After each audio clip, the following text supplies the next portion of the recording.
Send me their 22-inch body wave frontal. This is the fake scalp method wig, and it is 150% density, and once again it is body wave. And y'all, my curls really look so good. Like, I'm so proud of myself. Like, y'all know I can't curl.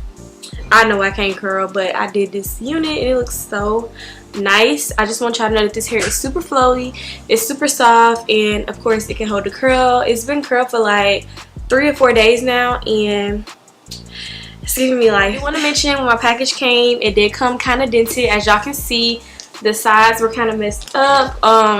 They do have like the magnetic box, so it just opens and closes like that. And when I got it, they sent me a cap and an elastic band for my wig. Although I never use elastic bands for my wig because this cap already had elastic bands, and this wig fits really snug. This wig is doing me justice. I haven't had any problems or issues with it.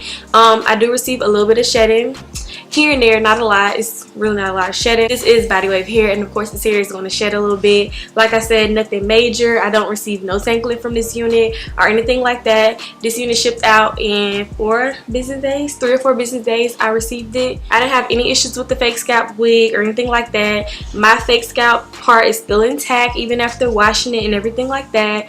This wig is actually pretty dense, like the frontal wise. I really didn't have to do a lot of plucking to it, and that's one of the things I'm happy about because I hate plucking wigs. And this one, I really didn't have to pluck a lot of hair because I guess because it's the fake scalp, they had already pre-plucked it and stuff like that. However, I did go in and put my my little concealer, foundation, whatever, on my lace. Y'all already know I always use Ruby Kisses 3D Face Creator in level 15, and that's what I did to make it blend and even with my skin tone.